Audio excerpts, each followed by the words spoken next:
Hello friends, I am CA Vivek Nigam और इस video में हम लोग पढ़ने वाले हैं सीए फाइनल एसएफएम का जो चैप्टर है फॉरेक्स। प्रैक्टिस मैनुअल से हम लोग पढ़ रहे हैं। तो आप लोग प्रैक्टिस मैनुअल से मैं क्वेश्चन दिखाता हूँ, आप लोग देखिए, पहले वीडियो पॉज करके वो क्वेश्चन सर्च कर लीजिएगा, फिर आगे कंटिन्यू करते हैं। तो चलिए मैं आपको क्वेश्चन दिखा दूँ। क्वेश्चन क्वेश्चन आ जाओ, ये आ गया question. Okay, N importer booked ए फॉरवर्ड कॉन्ट्रैक्ट, ये वाला क्वेश्चन है। ठीक है, अब आप देख लीजिए अच्छे से, फिर आगे बात करते हैं। N importer booked A forward contract with his bank. पहले मैं प्लेन रीडिंग करूंगा जल्दी जल्दी, फिर उसके बाद मैं फिर आपको समझाऊंगा, फिर क्वेश्चन को अच्छे से लेते हुए मैं उसको सॉल्व करूंगा। ठीक है। An importer booked a forward contract with his bank on 10th April for US dollar 2 lakh due on 10th June at 64.4. The bank covered its position in the market at this. Rates are given. Okay. Now, exchange margin this, interest rate this. The importer requested on 20th June for extension of contract with due date on 10th August. Rates are rounded to 4 decimal in multiples of 0.0025. On 10th June, bank swaps by selling spot and buying 1 month forward. और आपको निकालना है cancellation rate, amount payable on 2 lakh, swap loss, interest on outlay of fund, new contract rate, total cost. Okay, तो ये थी basic. अब मैं आपको पहले थोड़ा सा ब्रीफ कर दूं।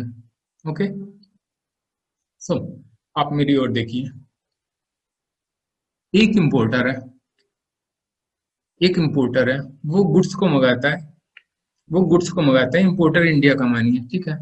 अब वो गुड्स मंगाता है और मान लीजिए कि वो फॉरेन करेंसी में पेमेंट करता है। मान लीजिए जॉन, जॉन एक पर्सन है जो कि किसी फॉरेन कंट्री में, मान लीजिए कि यूएसए में रहता है। और आप, एक बंदा है राम, राम इंपोर्टर है, ठीक है। राम ने $2 लाख के गुड्स मंगाए इंडिया, और जॉन से मंगाए जो कि यूएसए में रहता है। जॉन ने कहा कि मुझे $2 लाख भेज देना, ठीक है। अब राम को $2 लाख भेजने हैं लेकिन आपको पता है ये इंडिया है, यहाँ तो रुपीस टका चलता है, डॉलर तो चलते नहीं। तो राम सोच रहा है कि $2 लाख का इंतजाम कैसे करूंगा। राम एक काम करता है, बैंक के पास जाता है, ठीक है। अब मान लीजिए आप बैंक हैं, ठीक है, आप बैंक हैं, दिमाग में फिट रखिए। अब आपके पास राम आया, राम कहता है बैंक जी, बैंक जी। मैंने कहा आप बैंक है, याद रखिए। बैंक ने कहा क्या है, आपने कहा क्या है भाई राम, इतने परेशान क्यों हो। राम ने कहा कि बैंक जी 10 जून आ रही है, 10 जून को वो जॉन है ना, उससे मैंने कोई गुड्स खरीदे थे, वो पैसे मांगेगा। मुझे ऐसा है कि 10 जून को $2 लाख चाहिए है बैंक जी, कुछ भी हो हमारा ऑनर करो, कुछ रिगार्ड करो, $2 लाख दे देना। बैंक ने कहा ठीक है हम दे देंगे, कॉन्ट्रैक्ट कर लो। उसको फॉरवर्ड कॉन्ट्रैक्ट कहते हैं कि 10 जून को आप आ जाना, हम आपको $2 लाख दे देंगे। कौन कह रहा है, बैंक कह रहा है, यानी आप कह रहे हैं। आपने राम को कहा कि कॉन्ट्रैक्ट कर लो, आप राम को दे देंगे $2 लाख 10 जून को, और उसके बदले में उससे कुछ रुपए ले लेंगे, जैसे मान लीजिए 64 रुपए 40 पैसे ले लेंगे, या कुछ भी ले लेंगे, वो अमाउंट हो सकता है इंपोर्टर ने कॉन्ट्रैक्ट साइन किया बैंक के साथ, चला गया। अब आप बैंक हो चुकी।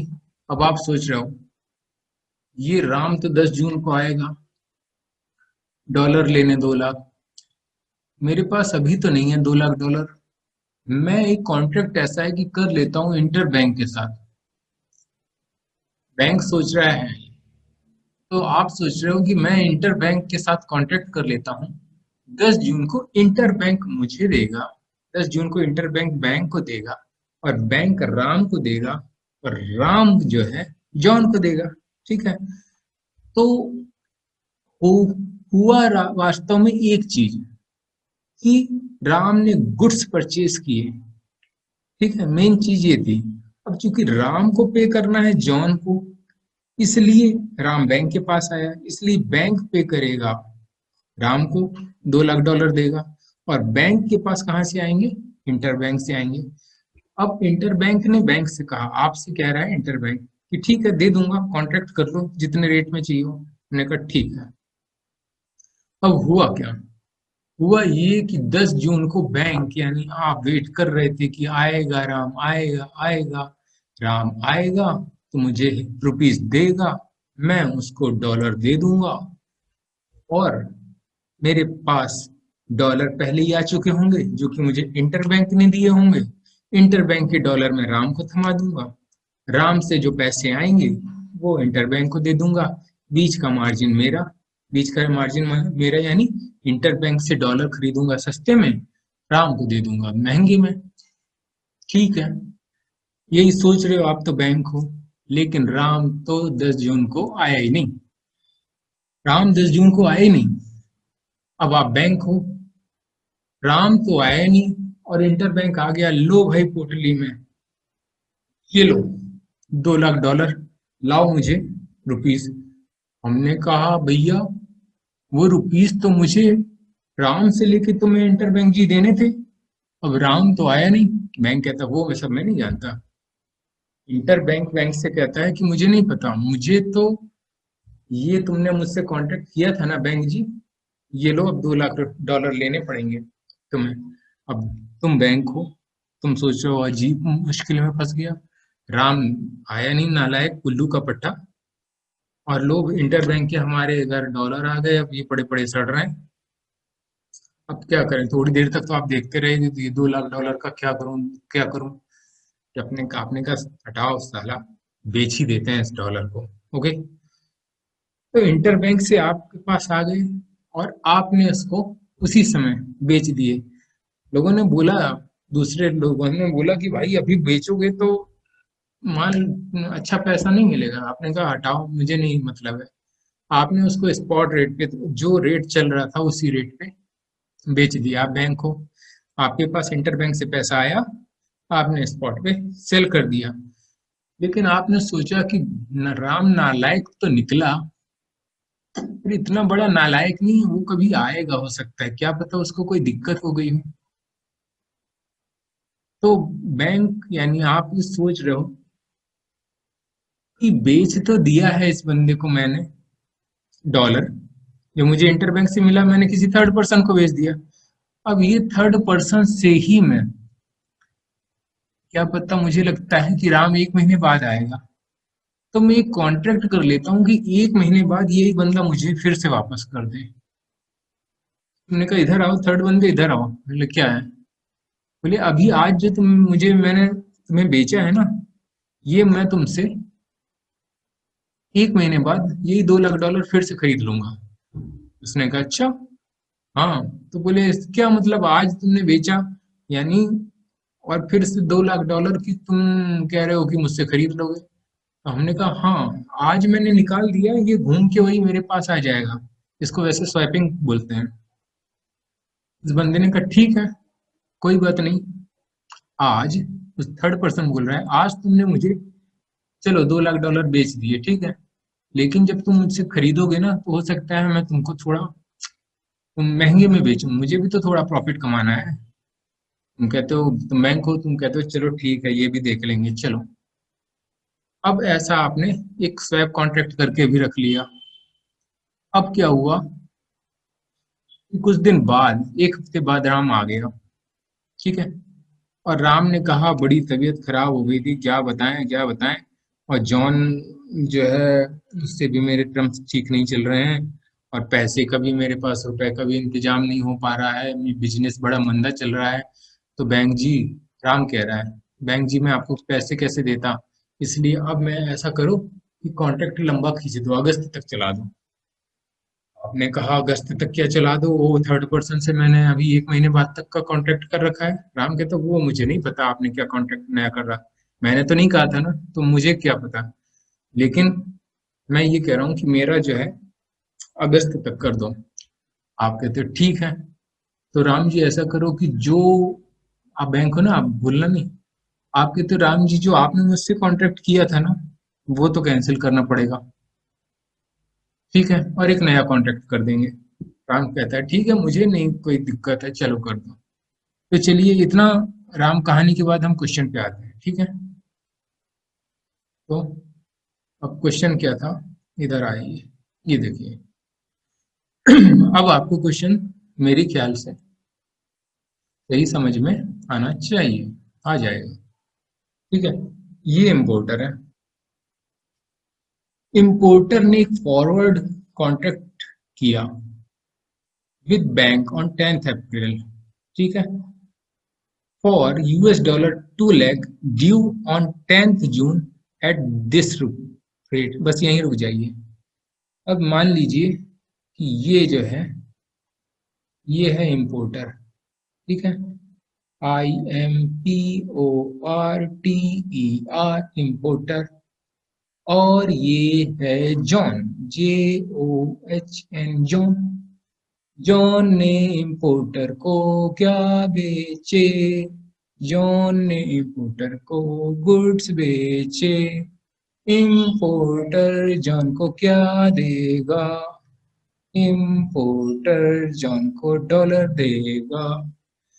इम्पोर्टर राम है हमारा, बिल्कुल सही बात है। अब ये $2 लाख जो राम को देने हैं जॉन को, वो राम कहाँ से लाएगा? राम इसको एक बैंक से खरीद लेगा। बैंक देगा राम को $2 लाख। बैंक लेगा राम से 64.40 पर डॉलर। ठीक है ना, ये रुपीस पर डॉलर। अब ये अमाउंट बैंक कहाँ से लाएगा? अब ये $2 लाख कहाँ से लाएगा? ये इंटरबैंक 1 से बैंक लेके आएगा। इंटरबैंक बैंक से ये बैंक लेके आएगा। इंटरबैंक इसके बदले में क्या लेगा? इंटरबैंक इसके बदले में रुपीस लेगा। कितने लेगा? ये देखिए, the bank covered its position in the market at 64.2028। Bank bank interbank को 64.28 देगा। तो बैंक क्या सोचेगा कि $1 में खरीदूंगा 64.28 का और बेचूंगा 64.4 का, यानी कि हर डॉलर में, ये बैंक सोच रहा है हर डॉलर में 0.12 का फायदा। ठीक है ना, 64.40 माइनस 0.28। ये सब ख्याली पुलाव बैंक सोच रहा है, पर हमेशा ख्याली पुलाव सही नहीं होते हैं। अब आगे पढ़िए। The exchange rate of dollar in inter bank market on 10th June and 20th June are this. आप ये ध्यान रखिए कि ये जो रेट दिए हैं, ये इंटर बैंक के रेट दिए हुए हैं। Inter bank. और आपको पता है ना कि इंटर बैंक का रेट जो होता है वो इतने पोर्शन के लिए होता है। Let me please say that. देखिए, इंटर बैंक का रेट जो होता है, इंटर बैंक का रेट, ये लीजिए, इंटर बैंक का रेट जो होता है, इंटर बैंक का रेट इस पोर्शन के लिए होता है। ठीक है, यानी बैंक से लेके इंटर बैंक, इनके बीच ट्रांजेक्शन के लिए। और कस्टमर के लिए ये पोर्शन होता है। ठीक है, तो कस्टमर के लिए जो इंटर बैंक का रेट है वो वही नहीं होता है जो कि बैंक का इंटर बैंक के साथ होता है। ठीक है, यदि इंटर बैंक रेट दिया हुआ है, आईबी रेट दिया हुआ है, और आपको कस्टमर के साथ क्या ट्रांजेक्शन करना है, वो रेट निकालना है। देखिए, आईबी के दो रेट होते हैं, आईबी आईबी बाइंग रेट, ठीक है, और आईबी सेलिंग रेट। ठीक है, अब यदि आपको ये बैंक का कस्टमर के साथ रेट निकालना है तो आईबी बाइंग रेट में कमीशन हटा दीजिए, और यदि सेलिंग रेट निकालना है तो कमीशन आईबी सेलिंग रेट में जोड़ दीजिए। ठीक है, क्योंकि हम जब बाय करेंगे, जाहिर है सस्ते से सस्ता में बाय करना चाहेंगे। ठीक है, इसलिए कमीशन घटा दिया जाता है, और बेचना चाहेंगे कस्टमर को महंगे से महंगा में, यानी इंटर बैंक से जितना खरीदे ना उससे ज्यादा में बेचना चाहेंगे, इसलिए कमीशन ऐड कर दिया जाता है। तो चलिए हम लोग कहाँ थे, यहाँ ये सारा ट्रांजेक्शन हो चुका था और हमको ये भी पता चल गया था, ये हमको ये पता चल गया था कि ये कस्टमर जो है ना बहुत नालायक था, आया नहीं। एक्सचेंज मार्जिन 10% दिया है, ये वो इसी के लिए है, रेट चेंज करने के लिए। ठीक है, इंटरेस्ट दिया है 12%। द इम्पोर्टर रिक्वेस्टेड ऑन 20 जून, लो 10 जून को भैया आना था, 10 जून को तो तुम आए नहीं, आ रहे हो कब, 20 जून को आ रहे हो भाई। और कह क्या रहे हो, एक्सटेंशन कर दो, मैं आ नहीं पाया, मेरे पास पैसे नहीं थे, ऐसा नहीं था वैसा नहीं था, फलाना ढिमाका है, यानी क्या क्या बोल रहे हो। ठीक है, हमने कहा ठीक है, 20 जून को तुम आए तो ठीक है, आ गए। ठीक ठीक है, अब तुम क्या कह रहे हो, 10 अगस्त तक बढ़ा दो अपना डेट। ठीक है, पुराना काय को किया था कांटेक्ट, पहले ही से 10 अगस्त का कर लेते, हम कह रहे हैं इम्पोर्टर से, मतलब हो गया, अब जो पुराना कर लिया सो कर लिया, कैंसिल कर दो ना, अब कौन सा उसकी लक्ष्मण रेखा खींच गई है कि वो कॉन्ट्रैक्ट करना ही पड़ेगा। हम कहते हैं ठीक है, चार्ज लगेगा कैंसिलेशन। इम्पोर्टर कहता है दे देंगे यार, दुनिया के चार्ज देता रहता हूँ, चलो ये भी दे दूंगा। हमने कहा ठीक है, ठीक है, रेट डाउन जो है राउंड ऑफ कर दिए जाएंगे इस डेसिमल पॉइंट तक। ठीक है, on 10 June bank swaps by selling spot and buying 1 month forward. अब ये एक नई कहानी में ट्विस्ट है, कहता है कि 10 जून को बैंक ने स्वैप कर लिया से by selling spot and buying 1 month forward. अब देखिए ये क्या हुआ एक्चुअली फ्रेंड्स, ये देखिए यहाँ तक तो आप समझ गए थे, ये बेसिक कहानी ये थी, ये इम्पोर्टर था, इम्पोर्टर राम था, राम ने गुड्स खरीदे, ठीक है, और देना थे $2 लाख, $2 लाख बैंक से लेके दे देगा राम, और ये बैंक कहाँ से लेगा, इम्पोर्टर इंटर बैंक से लेके देगा। ठीक है, और ये जो बैंक है राम से चार्ज कर रहा था 64.40, और ये बैंक जो है इंटर बैंक से चूंकि ये परचेज कर रहा था तो इंटर बैंक वन को ये दे रहा था 64.28, और कमीशन बीच में मार्जिन कमा रहा था 0.1। अब 10 जून को वेट कर रहा था और राम नहीं आया, सो नहीं आया। लेकिन क्या हुआ, इंटर बैंक तो आ गया, इंटर बैंक ने कहा बैंक से कि भाई साहब क्या कर रहे हो, उन्होंने कहा क्या कर रहे हैं, सो रहे हैं, इंतजार कर रहे हैं भाई साहब राम का। बोले राम आए चाहे ना आए भाई, ये लो हम पोटली लाए हैं डॉलर की, और तुम ये ले लो। हमने कहा पर इंटर बैंक जी राम ही नहीं आया तो इसका क्या मतलब है। इंटर बैंक कहता है मुझे वो सब नहीं पता, मुझे चुपचाप ये लो 2 लाख अपने डॉलर, ये लो 2 लाख डॉलर, और मुझे क्या कर दो, मुझे चुपचाप आप रुपए दे दो। हमने कहा ओफो, ये तो बड़ा गड़बड़ हो गया, मैं कह रहा हूँ राम आया नहीं, इंटर बैंक पैसे मांगने आ गया। हमने कहा ठीक है, चलो अच्छा, तो इंटर बैंक जी आप बताओ कितने पैसे दे दो। बोले 64.28 के हिसाब से जितने भी बन रहे हो वो हम मुझे दे दो। अब मैं देखिए कर 64.28 into 2 लाख, अरे बाप रे बहुत सारा बन रहा है ये तो, देखो 128,560, इतना पैसा देना पड़ेगा। हमने कहा ये तो बहुत ज्यादा है, 128 लैक्स बैंक कह रहा है। इंटर बैंक कहता है हाँ ठीक है। अब बैंक परेशान, कह रहा है इतने भाई साहब पैसे नहीं है, ऐसा करो जरा डॉलर दिखाना अपना। इंटर बैंक से बैंक ने कहा, हाँ, बोले ठीक है। अब बोले मैं जा रहा हूँ दूसरे बैंक के पास, इसको मैं बेच दूं, पहले जरा उसी से पैसे जुगाड़ लाता हूँ। बैंक कहता है जल्दी लाओ, जो मेरे पास टाइम नहीं है भाई साहब। अब ये इंटर बैंक टू है, इंटर बैंक टू से इस बैंक ने कहा भाई साहब मेरे पास डॉलर की पोटली रखी है, $2 लाख की, खरीदोगे। इंटर बैंक ने कहा ठीक है, खरीद लेंगे जो स्पॉट रेट चल रहा है। बोले स्पॉट रेट पे खरीदोगे, राम ने कहा, ये इंटर बैंक टू ने कहा ठीक है, स्पॉट रेट पे ही तो खरीदेंगे, जो रेट चल रहा है उस पे। बैंक ने कहा ठीक है। आज तारीख है 10 जून, 10 जून को इंटर बैंक टू राजी हो गया आखिर बाय करने के लिए, और बैंक जो है सेल कर रहा है। अब 10 जून को बैंक बाय, देखिए इधर देखिए, बाय करने के लिए राजी हो गया, 63.80 स्पॉट रेट चल रहा है। ठीक है, तो बाय करेगा क्या, एट द रेट ऑफ 63.80 पे। ठीक है, ठीक है। अब देखिए 64 रुपये 28 पैसे देने थे, बैंक दे रहा था इंटर बैंक को, इसमें से 63.80 पैसे पर डॉलर तो आ ही गए, यानी कितना शॉर्ट पड़ रहा है जरा ये देख लो, 64.28 माइनस 63.80, भाई साहब 0.48 पर डॉलर फिर भी कम पड़ रहे हैं। कौन कह रहा है? बैंक कह रहा है कि ये वाली सेल मैंने कर भी दी इस डॉलर की, जो इंटरबैंक 01 ने इस बैंक को दिए थे 2 लाख डॉलर, वो सारे डॉलर उठा के इसने IB2 को बेच भी दिए, तब भी हर डॉलर के उसमें 0.48 की कमी पड़ रही है। यानी टोटल कितनी कमी पड़ रही है?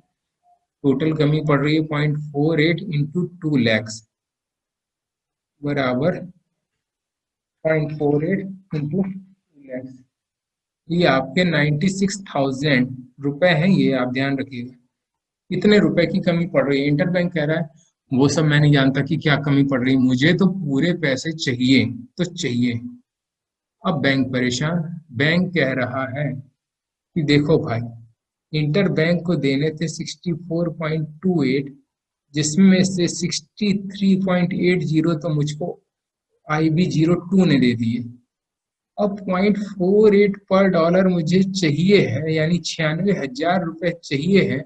इसको मैं क्या करूं? ये कहाँ से लाऊं?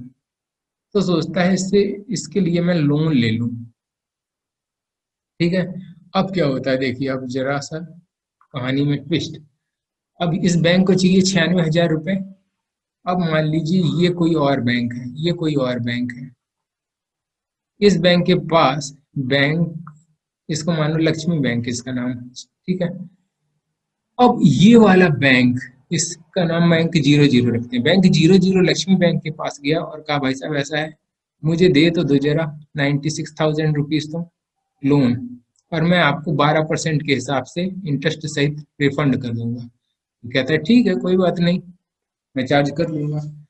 अब हो गए ना पूरे, ये 0.48 बैंक लोन से ले आया, और ये तो इसको IB02 से मिल गए थे, और इंटर बैंक 01 का हिसाब, इंटर बैंक 01 का हिसाब चुकता हूँ। अब बैंक 00 इंटर बैंक 0001 से कहता है बड़े खराब आदमी हो यार, मेरा बेचारा कस्टमर इम्पोर्टर राम आया नहीं तो तुमने तो यार हद कर दी। ये नहीं कि थोड़ा सा तुम गम खाते रुक जाते, मुझको जबरदस्ती डॉलर ना बेचते, तुम तो जबरदस्ती आए डॉलर की पोटली मेरे सामने पटक दी हो, बोला लाओ पैसे। देखो अब तुम्हारे चक्कर को चुकाने में तुम्हारे डॉलर मुझे बेचने पड़े, उल्टे न 96,000 का लोन और लेके मैं खड़ा हो गया, बड़ा दिक्कत हो रही है। और मुझे अभी और टेंशन है, वो साला राम वो अभी आया नहीं, क्या पता 4 दिन बाद आ जाए। जाओ, तुमसे बात नहीं करनी, बैंक कह रहा है इंटर बैंक 1 से, कह रहा है अब रुको मुझे सोचने दो। अब बैंक सोच रहा है, बैंक क्या सोच रहा है? अब आप बताइए बैंक क्या सोच रहा होगा? बैंक सोच रहा है कि अभी तो, बैंक सोच रहा है कि अभी तो ये राम आया नहीं, कुछ इसको दिक्कत है, लेकिन कुछ दिन बाद ये डॉलर मांगने पक्का आएगा। अब बैंक सोच रहा है कब आएगा कब आएगा, अंदाज से सोच रहा है कि हो सकता है जून एंड तक आएगा। अब जब आएगा तो यार कहेगा डॉलर दे दो, खबर तबड़ मचाएगा, और मेरे पास डॉलर रहेंगे नहीं। तो कुछ ऐसा कर लूं, पहले से डॉलर का इंतजाम करके रखता हूँ। वो पक्का आएगा, और मान लो उसने डॉलर मांगे और मेरे पास डॉलर मिले नहीं, तो कस्टमर का रिलेशन भी खराब होता है, उसका बिजनेस भी खराब होगा। तो यार पुराना कस्टमर है, उसके खाते में अरबों खरबों बहुत पैसे रहते हैं, उससे थोड़ा रिलेशन ठीक रखना चाहिए। ठीक है, ये बैंक सोच रहा है। अब बैंक कहता है अब वो आएगा और पैसा नहीं मिलेगा उसको, ये भी अच्छी बात नहीं है, इसलिए मैं एक स्वैप कॉन्ट्रैक्ट कर लेता हूँ। स्वैप कॉन्ट्रैक्ट यानी देखिए, IB2 को, IB2 को इस बैंक ने बेचे थे ना, 10 जून को बेचे थे 63 रुपये 80 के हिसाब से। अब ये बैंक 00 बैंक IB2 से बोल रहा है, इंटर बैंक 2 से बोल रहा है कि बेटा आज तो मैं तुम्हें बेच रहा हूँ ये 2 लाख डॉलर, क्योंकि मेरे कोई मतलब के नहीं है, लेकिन 10 जून को राम आएगा तो ये डॉलर तुम मुझे वापस बेच देना, यानी मैं फिर से खरीद लूंगा। इंटर बैंक 2G, तुम मुझे फिर से सेल कर देना ये 2 लाख डॉलर।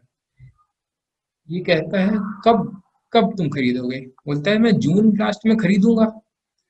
तो इंटर बैंक 2 कहता है ठीक है, जरा जून लास्ट का मैं एक बार रेट देख लूं कि क्या है। मैंने कहा ठीक है देख लो। अब जून लास्ट को सेल करेगा इंटरबैंक 2। अब देखिए 1 मिनट, जून लास्ट का क्या रेट है, ये देखिए, ये 10 जून को बात हो रही है, ये सेल करेगा, ये रेट है 63.95। कहता है ठीक है मैं बेच दूंगा, रेट इसका 63.95 है, IB2 कह रहा है। यानी IB2 अब सोचेगा कि ठीक तो है यार, 63 रुपये 80 पैसे का $1 खरीदा था और 63 रुपये 95 पैसे का बेच रहा हूँ। यानी IB2 को कितना फायदा हुआ, IB2 को कितना फायदा हुआ, 63.95 माइनस 63.80 बराबर 0.15, ठीक है, रुपीज पर डॉलर। जितना IB2 को फायदा हुआ उतना ही बैंक को नुकसान हुआ, ऑब्वियसली।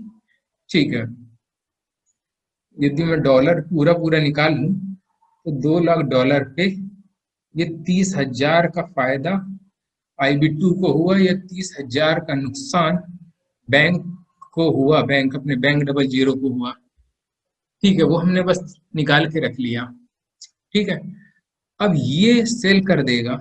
अब ये जो ट्रांजेक्शन हुआ ना, बैंक के पास से 10 जून को गए डॉलर, और बैंक के पास से 10 तारीख को 10 जून को गए डॉलर और जून एंड में आ गए, ये कहलाता है स्वैप। हमारे पास से चीज गई और फिर वापस आ गई। जैसे आप है ना कोई चीज देते हैं, फिर जैसे आपने सेल एंड लीज बैक में देखा होगा, चीज जाती है मशीनरी फिर वापस आ जाती है। बाकी मैं टेक्निकल उसमें नहीं जा रहा हूँ, बाकी वो तो लोन की तरह होता है, फाइनेंसिंग एग्रीमेंट होता है, लेकिन छोड़िए उन सब बातों को। हाँ, तो स्वैप क्या हुआ, स्वैप ये हुआ, देखिए स्वैप, कुछ लोग परेशान रहते हैं स्वैप सर स्वैप क्या। सिंपल सी बात है, हमने अपनी बला टारी और फिर उस बला को फिर से बुला लिया, यही स्वैप है। जहां की तहां आ गए, लेकिन उसके चक्कर में हमें लॉस हो गया ना। ये देखिए 63.80 में हमने ये $2 लाख बेचे थे। ठीक है, यानी $2 लाख जा रहे थे और पैसे आ रहे थे 63 रुपये 80 पैसे। अब जब वही डॉलर आएंगे तो हमारी जेब से जाएंगे 63 रुपये 95 पैसे। जेब से गए हैं यानी 63 95 और आए हैं 63 80, $1 की बात कर रहा हूँ। तो $1 पे लॉस हुआ हमारा 0.15 रुपीज पर डॉलर। तो टोटल लॉस हुआ है बैंक का 30,000। चिंता मत करिए, ये सारी चीजें वो कस्टमर से ही रिकवर करेगा। अब देखिए, आप ये सारी चीज समझ गए। अब एक चीज मैंने आपको क्या बताई थी कि कस्टमर और बैंक की रिलेशनशिप। हुआ क्या, ये जॉन चला गया था 10 जून की बात कह के, और वो आया नहीं। वो आया नहीं तो ये इसीलिए ये सारा ड्रामा हो रहा था, क्योंकि इंटर बैंक आ गया था बैंक के पास $2 लाख की पोटली लेके। तो इंटर बैंक को निपटाया इस बैंक ने, फिर इस बैंक ने इस IB2 के साथ स्वैप कॉन्ट्रैक्ट किया। अब क्या हुआ, 20 जून को आ ही गया राम। बैंक ने कहा नालायक, तेरे पीछे क्या क्या नहीं हो गया यार, अब तू आया है, अब बताओ क्या तुम क्या चाहते हो। वोटर राम ने कहा कि भाई साहब ऐसा है कि पैसे नहीं थे, पैसे का इंतजाम हो नहीं पा रहा था, तो मैं कैसे देता आपको। ठीक है, ऐसा करो पुराना कॉन्ट्रैक्ट कैंसिल करो, अब नया कॉन्ट्रैक्ट करो। वो करो, आप किस डेट का करो, किस डेट का करो, मैं 1 मिनट देख के बताता हूँ। 10 अगस्त का करो, ये देखिए नया कॉन्ट्रैक्ट। अब मैं जॉन को है ना, अब मैं जॉन को 10 अगस्त को दूंगा। तुमने कहा वो कॉन्ट्रैक्ट कैंसिल करूं, चलिए कैंसिल कर लेते हैं, ठीक है, लेकिन जो भी लॉस है मिस्टर राम वो मुझे देना, बैंक बोल रहा है। राम कहता है ठीक है दे देंगे। अब देखो, पहले पहले बैंक और राम के बीच देखिए, पहले बैंक बेच रहा था राम को $2 लाख। ठीक है, अब इसको कैंसिल करने के लिए बैंक परचेज करेगा $2 लाख। ठीक है, तो सेल कर रहा था 64.40 से, ये 20 जून को परचेज करेगा। 20 जून को परचेज करेगा, ये देखिए परचेज करेगा 63.68। ठीक है, तो 63.68 पे परचेज कर लेगा बैंक। 63.68 के हिसाब से बैंक 6800, ठीक है, बैंक परचेज कर लेगा। लेकिन आप एक चीज भूल रहे हैं, ये जो रेट थे ये तो इंटर बैंक के रेट थे। ठीक है, अब इनको बैंक रेट में बनाना है तो कमीशन भी इसका ऐड करेंगे ना, तो प्लस 0.1%, 0.1% जो भी कमीशन है, और इसका रेट हमारा निकल के आ जाएगा 63.6163। ठीक है, ठीक है, तो इस 64.4 के रेट से बैंक पहले जो है डॉलर बेच रहा था, और उसको कैंसिल करने के लिए 63.6163 के रेट से बैंक ने फिर से परचेज कर लिया, यानी बस वो कैंसिल हो गया परचेज का सेल से। अब परचेज या सेल पे लॉस या गेन कैसे निकालेंगे? देखिए, 64.40 बैंक को मिलने थे जो कि नहीं मिले।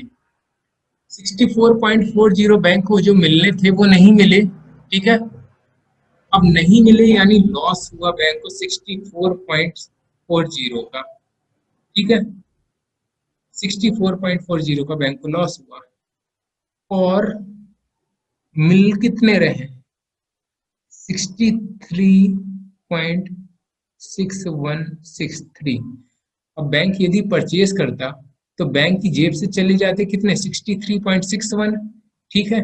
लेकिन अब चूंकि ये फिक्टिशियस ट्रांजेक्शन है, नेट पे सेटल होता है, तो ये बैंक के पास की जेब से गए नहीं, इसलिए ये बैंक को गेन हुआ। ये आप समझ गए ना? 64.40 बैंक के पास आने थे जो कि आए ही नहीं, तो ये लॉस है बैंक का, 64.40 का लॉस हुआ। और 63.6163 बैंक के पास से जाने थे, क्योंकि परचेज का कॉन्ट्रैक्ट कर रहा है ना बैंक, लेकिन गए नहीं, इसलिए बैंक के लिए ये गेन है। यानी नेट निकालिए, लॉस ज्यादा हुआ कि गेन, मैं आपको बताता हूँ। 64.40 माइनस 63.6163। अच्छा, तो ये तो यार बैंक को $1 में कितना लॉस हो गया, ये देखिए 0.7837। और यदि ये $2 लाख पे टोटल ये चूंकि हुआ है इंटू 2 लैक्स, 1,56,740 का बैंक को लॉस हो गया, ठीक है। तो 1,56,740 का लॉस बैंक कहाँ से रिकवर करेगा? ऑब्वियसली कस्टमर से ही करेगा, ठीक है फ्रेंड्स।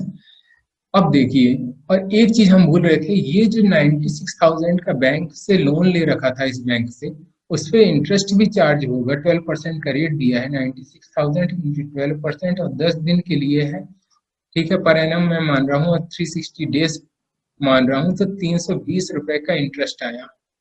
320 रुपए का इंटरेस्ट आया। तो फ्रेंड्स, ये इंटरेस्ट भी किससे वसूल कर लिया जाएगा? ये इंटरेस्ट भी कस्टमर से वसूल कर लिया जाएगा। ये 320 रुपए का इंटरेस्ट कस्टमर से वसूल कर लिया जाएगा फ्रेंड्स, ओके। तो ये आ गया हमारा 320 का इंटरेस्ट, ओके। अब देखिए, सारी चीजें हमारी निकल आई हैं। एक चीज और है, फॉरवर्ड, नया फॉरवर्ड कॉन्ट्रैक्ट करना है ना। फॉरवर्ड कॉन्ट्रैक्ट किस डेट का कर रहा है, ये मैं देख लूं। फॉरवर्ड कॉन्ट्रैक्ट किया है 10 अगस्त का, ये 20 जून को ये सब हुआ है नया कॉन्ट्रैक्ट, तो 20 जून को 10 अगस्त का ये आइए अगस्त में। अब रेट ये दिया है, ठीक है। अब बताइए बाय लगेगा कि सेल? तो देखिए यहाँ आइए, ओरिजिनल कॉन्ट्रैक्ट, ओरिजिनल कॉन्ट्रैक्ट ये जो बैंक का था, अब नया कॉन्ट्रैक्ट करेगा। अब नए कॉन्ट्रैक्ट में $2 लाख बैंक सेल करेगा, ठीक है। $2 लाख सेल करेगा, तो रेट दिया हुआ है इसमें सेलिंग का, ये 64.2500, लेकिन ये इंटरबैंक का रेट है, इसलिए इसको सही उसमें लाने के लिए, बैंक के साथ लाने के लिए कमीशन ऐड कर लिया जाएगा।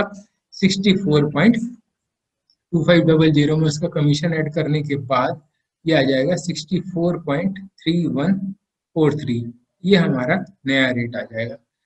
तो फ्रेंड्स, ऑलमोस्ट हम लोगों ने सब सॉल्व कर लिया। वो चीज जो मैंने आपको अभी वर्बली बताई, वो बुक में भी दी है, थोड़ा सा दूसरे ढंग से। अब हम बुक को एक बार रीड कर लेते हैं। देखिए, कैंसिलेशन रेट, कैंसिलेशन रेट ये आपका कब आया है? देखिए, ऑन, ये तय हुआ है ऑन 20 जून, ठीक है। ये मार्केट बाइंग रेट जो था आपका कैंसिलेशन, अच्छा, कैंसिलेशन रेट जो है आपका, ये आप निकाल रहे हैं। तो एक्चुअली में आप सेल कर रहे थे ना, ओरिजिनल कॉन्ट्रैक्ट में आप डॉलर सेल कर रहे थे, उसको काटने के लिए आपको बाइंग रेट लेना था, ठीक है ना। तो आप ये कैंसिलेशन जो आपका हुआ 20 तारीख को हुआ, ठीक है। तो आप देखिए, 20 तारीख को ये था, ये रेट 63.68 इंटर बैंक का रेट था, ठीक है। इन्होंने इस बैंक का रेट, चूंकि बाय का केस है इसलिए मार्जिन घटा दिया, इसलिए रेट ये निकल के आ गया, ठीक है। अमाउंट पेबल ऑन 2 लाख, ये हम देख चुके थे कि बैंक सेल कर रहा है, ये कब अपन ने निकाला है, ये अपन ने निकाला है 20 जून को, ये सारी चीजें तय हुई। 64.40 पर ये बाय कर रहा था, 64.40 बैंक के पास आने थे, ठीक है, जो कि बैंक के पास आ ना सके कैंसिल करने के कारण, इसलिए ये लॉस है। अब उसको कैंसिल करने के कारण बैंक जो है अपोजिट कॉन्ट्रैक्ट कर रहा था $2 लाख कस्टमर से बाय करने का, तो 63.6163 बैंक के पास से जाने थे जो जा ना सके, इसलिए ये गेन है। ये लॉस माइनस गेन यानी कि बैंक को लॉस, बैंक को लॉस है तो ये कस्टमर से बैंक रिकवर कर लेगा, ठीक है। और ये रेट कैसे आया फ्रेंड्स, ये रेट यही रेट है जो कि आपने निकाला है कैंसिलेशन रेट, ठीक है। आगे आते हैं स्वैप लॉस। स्वैप लॉस भी हम लोग फ्रेंड्स निकाल चुके हैं, सीधी सी बात है। ये जो हम लोगों ने निकाला था ना स्वैप लॉस, ये है, देखिए बैंक जो है सेल कर रहा था 63.95 में, और IB2 के लिए मैं बता रहा हूँ बाय कर रहा था 63.80 में। तो देखिए ये दे रहा है ना स्वैप लॉस, ये, और ये 2 लाख से मल्टीप्लाई कर दिया, ये बैंक का आ गया, ठीक है, 10 जून को, ठीक है। अब आगे आप आए interest on outlay of funds, ठीक है। ये आपने, ये वही तब की बात है 96,000 का लॉस, जब हमने 96,000 का निकाला था। तो देखिए आप आए थे यहाँ पे, आपने आपने 64.28 जो है ये इस इंटर बैंक को दिए थे, और $2 लाख बेच के हर डॉलर से 63.80 कमाए थे, यानी 0.48 का हर डॉलर पे लॉस सहा था, जो कि आपने उतना अमाउंट बोरो करके दिया था, है ना, याद है, थर्ड पर्सन से। तो वो चीज आपकी 96,000 का वो आ गया, ये है। अब चूंकि जैसे ही कस्टमर नया आया, हमने उसको पकड़ा और कहा कि हमारा इंटरेस्ट इंटरेस्ट लाओ, और ये लो अपना जो है, मैं तुम्हारा कॉन्ट्रैक्ट रिन्यू कर देता हूँ, तो 320 का इंटरेस्ट आ गया। न्यू कॉन्ट्रैक्ट रेट बिल्कुल नया होगा। अब आप सेल कर रहे थे, ये 10 अगस्त का है ना आपका, 10 अगस्त को वो ये कह रहा था, ठीक है। न्यू कॉन्ट्रैक्ट रेट ये तय कब किया गया है आपका, 20 जून को ये चीज तय कर दी गई। अब चूंकि ये जो रेट दिया था सेलिंग रेट, तो सेलिंग रेट, क्योंकि देखिए आप थे आप थे इम्पोर्टर और ये था बैंक, बैंक को बेचने थे आपको $2 लाख, तो बैंक बेच रहा था, तो 10 अगस्त के लिए 64.25 इंटर बैंक का रेट था, ठीक है। और इसमें ऐड कर दिया मार्जिन, तो आपका ये रेट आ गया, ठीक है। टोटल कॉस्ट कुछ नहीं है, ये 320 रुपए का आपका इंटरेस्ट आ गया। 30,000 रुपए का स्वैप लॉस हम निकाल ही चुके हैं, 156,740, ये 2 लाख पे आया, और ये हमारा टोटल सॉल्व हो गया। तो फ्रेंड्स क्वेश्चन में कुछ नहीं था, थोड़ा सा लॉजिकल क्वेश्चन है, और मैं आपको बता दूं एग्जाम में बहुत बार आ चुका है और आने की उम्मीद भी है। तो इसको एक बार रुक के ठहर के देखिएगा, यदि आपको न समझ में आए तो आप किसी चीज में डाउट हो तो आप मुझसे कमेंट बॉक्स में कमेंट कर कर पूछ भी सकते हैं, ठीक है फ्रेंड्स। तो ठीक है फ्रेंड्स, अच्छे से मेहनत करिए, तैयारी करिए, all the best for your next exam. Okay, keep learning always. Thank you.